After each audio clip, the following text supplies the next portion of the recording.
一間有成3萬幾位員工嘅公司，管理起上嚟咧一啲都唔容易啊！仲要諗方法挽留人才添。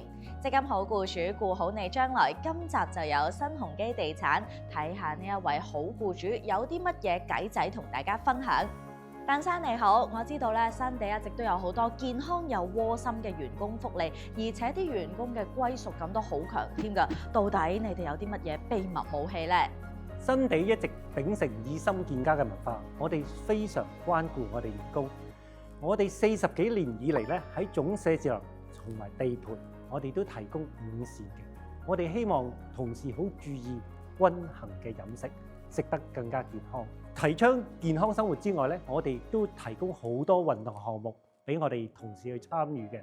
當中譬如城中嘅盛事，包括香港單車節啦、新地香港10公里錦標賽啦，我哋都預先留定一啲名額俾我哋同事優先報名參加，同埋係免費嘅。咁我知道咧，你哋集團旗下有8間公司都攞到積金好僱主呢一個獎，仲有2間咧係拎到全能積金好僱主添。相信你哋都會為現職員工嘅退休保障行多一步啦。咁會唔會可以分享一下喺員工嘅強積金方面，到底點樣幫佢哋部署呢？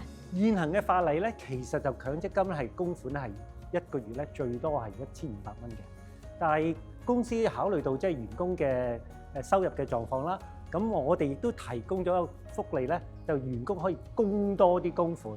即係如果一啲員工去高過嗰個1500蚊嘅供款嘅話咧，其實佢選擇去供多啲，公司會做一個對額嘅供款嘅 ，up to 佢人工嘅5%。咁呢個對額嘅供款，自然員工係多咗一個供款啦。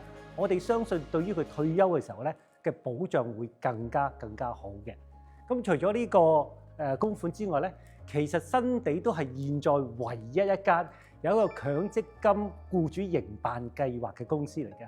咁公司花咗好多精力、好多時間去管理我哋自己嘅強積金計劃。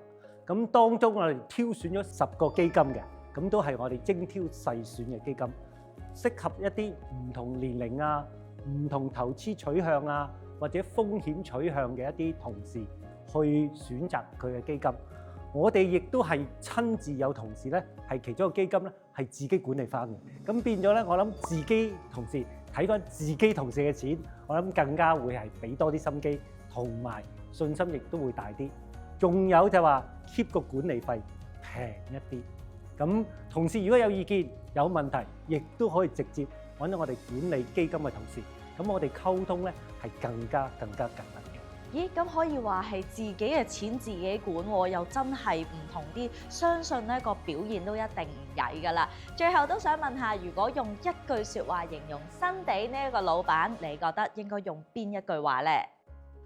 新鴻基地產本住以心見家嘅文化，我哋希望同每一個同事都同行，一齊構造一個美好同埋幸福嘅人生。